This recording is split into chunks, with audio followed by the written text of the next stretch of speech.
by Design, a program where I hope you will find content that is informative, inspiring, and insightful. I'm your host, Muadi. I'm a life strategist and a motivational speaker, and today is Tuesday, October 29th, 2013. How are you? I hope that you're doing well and that your weekend was everything that you wanted it to be. I had a great time. Still here in DC. The temperature is dropping pretty rapidly, but it's all good. We're going to make the best of it, and we're going to embrace the cold and just keep on rocking and rolling. Now, we have a few more days until the end of October, and we will be in the real countdown to the new year. If you're like me, you probably have already started thinking about what you can do to have an even more successful 2014. If that is the case, I invite you to join me for my first co-ed event called Upgrade Your Life. It's happening on Saturday, December 28th from 6:30 p.m. to 8:30 p.m. at the Roxbury Community College Main Stage Theater. If you want to lay a foundation that's going to allow you to really bring the best of who you are into the new year and make some real progress towards becoming that person that you know that you were born to be, I invite you to join me. We are going to have a good time. We're going to do some exercises. We got to do a little bit of work, so you might have to bring your tissue. But we are going to have some fun, and we're going to really create a blueprint and a foundation that will maximize your chances of living your best life in 2014. So I hope you do join us.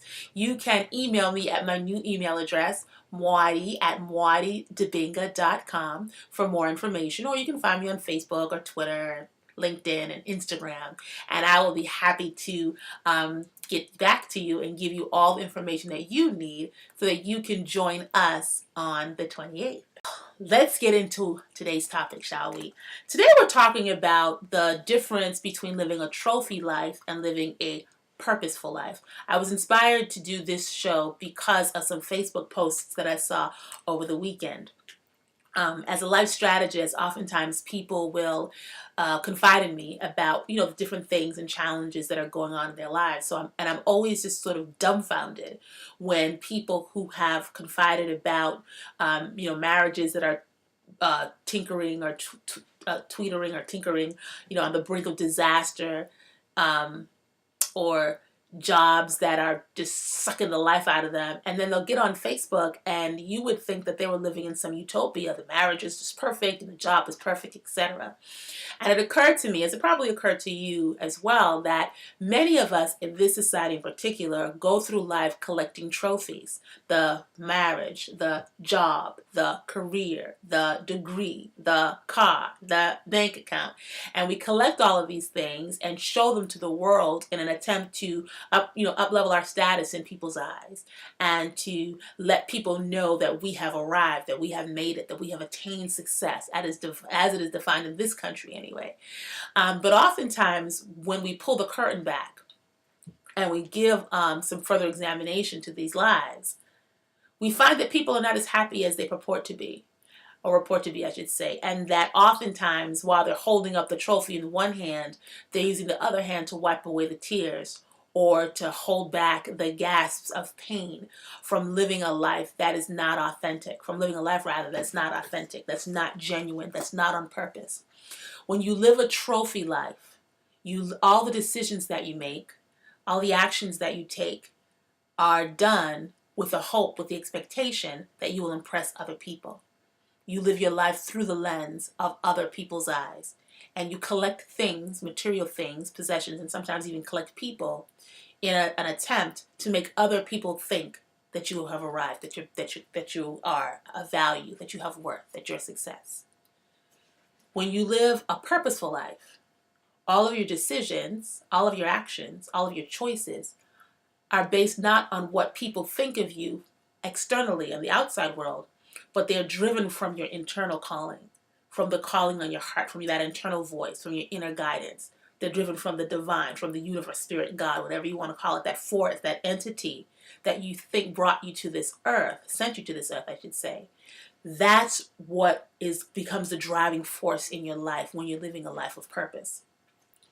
And we should be clear that when I say living a life of purpose, I don't mean some big grandiose plan, right? We think sometimes when we hear we're going to be successful, it means we have to be on a stage or make a lot of money or, have all these public accolades. That's not what I'm talking about at all. I'm talking about living a life where you can rest in a knowing and an awareness that you are doing something that is helping to elevate the consciousness of this planet. That when you leave here, you will have left the world better because you were in it. And maybe that purpose is expressed through the role of mother, but not from what other people think, but what from your internal guide tells you a mother or father, a parent should be. Maybe it's in the role of teacher, not from what other people think, but from what the inner guide is telling you, this is my purpose. And maybe you do make it your mission to accumulate wealth, but not wealth just for wealth's sake, but wealth that you can use as a tool. It's a means to an end that has a higher purpose, a higher calling attached to it. That's where we get fulfillment. That's where we get joy. That's where we get satisfaction. You can collect all the trophies that you want, but if you have an ego identification with those trophies, if you think you are those trophies, you are your job, you are the house, you are the car, then you are going to be in a sad state if the time comes then when those trophies are taken from you. When you live a life of purpose, you know, everything that comes into my life comes to pass because everything is transient, nothing is permanent. And you recognize that those things that come into your life, they are not me.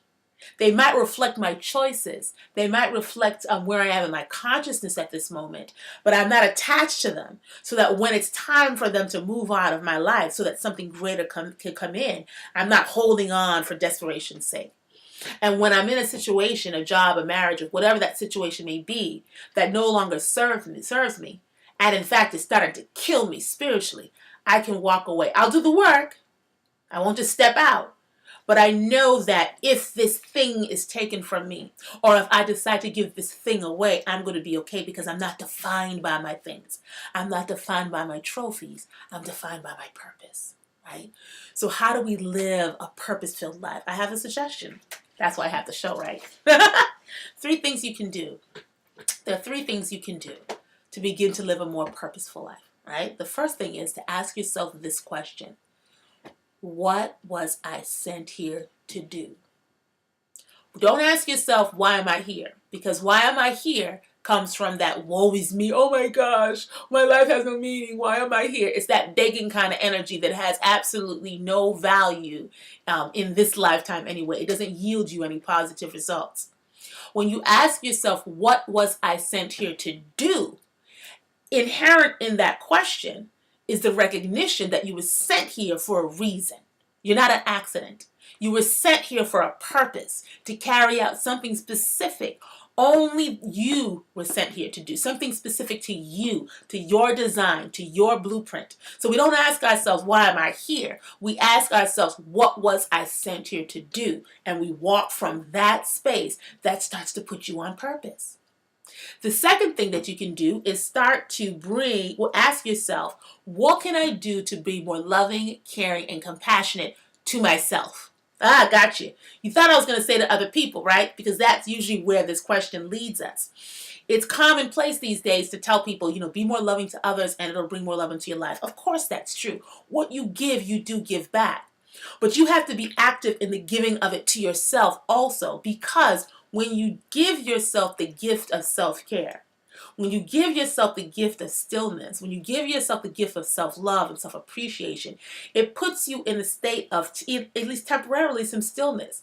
Because while you're in that bath and reflecting on your own life, you're building up your inner resolve, you're building up your inner strength, and it gives you an opportunity to listen to what's going on in here as opposed to being distracted by what's going on out there. When you engage in self-care, so when you're getting your mani and your pedi or whatever it is that men do to, that cause self-care, getting your hair cut or whatever, you can sit in that stillness and reflect on yourself.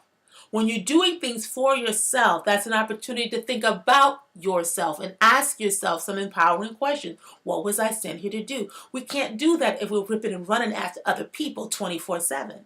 So you want to live a purposeful life? Take the time to give yourself some love. Take your time to give yourself some self-care. Take your time to meditate, to do yoga, to do things that are just for you. Spend quality time with yourself, and that will increase your ability to listen to yourself and get the answer as to what is my purpose and how could I make it come to pass. The third thing is to ask yourself, what do you want your legacy to be? What do you want your legacy to be when it's time for you to leave this place, this earth, and you're looking back and you're doing a life review? What would your contribution have been to the planet? Did you create music? Did you create art? Did you create a family that generated real love, where real love lived, where real love was abundant? Did you raise humans? Did you raise children, whether by birth, as a parent, as an aunt, as an uncle, or whatever? Did you participate in the rearing of a human being in such a way that he or she is now better equipped to walk his or her life and to walk his or her purpose, right? What is your legacy? Did you contribute to a movement that brought more love and healing into this world? You know, you have more in you than you think that you know. You have more to offer than what's represented in the trophies that you've collected, right? So when you're thinking about living a purposeful life, it's not about collecting things. It's not about collecting relationships. Things are nice. Relationships are nice, but they don't define you. And when we live our lives on purpose, we understand that we don't live our lives to collect trophies to hold up to other people so that they can tell us how great we are. When we live our life on purpose, we live from that internal drive, that internal space where we recognize that we each have a contribution to make. And in order to make that contribution, we have to detach ourselves, detach our ego from this desire, this need, this compulsion to collect these trophies. We have to disconnect ourselves from the desire to defend these trophies when these trophies are no longer serving us, when they're actually dragging us down. And we have to make the decision that we're willing to do whatever is necessary to answer, first to hear and answer the calling on our life. When you walk through this world with a real sense of purpose, everything is better. I promise you. Your relationships are better. Your work is better. Your career becomes better because you're not driven from the external circumstances and conditions and expectations and desires. You're internally driven, and that's where the magic happens. All right? That's my message for you today. Live a life of purpose. Drop the trophies. Well, don't drop them. You can still have them if you need them for now.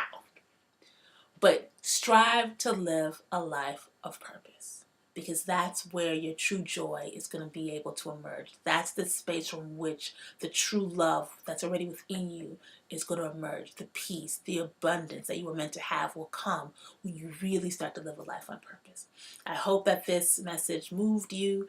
Let me know what you think. You can hit me up online. I hope you have a fabulous week. I look forward to seeing you soon. Until then, take great care.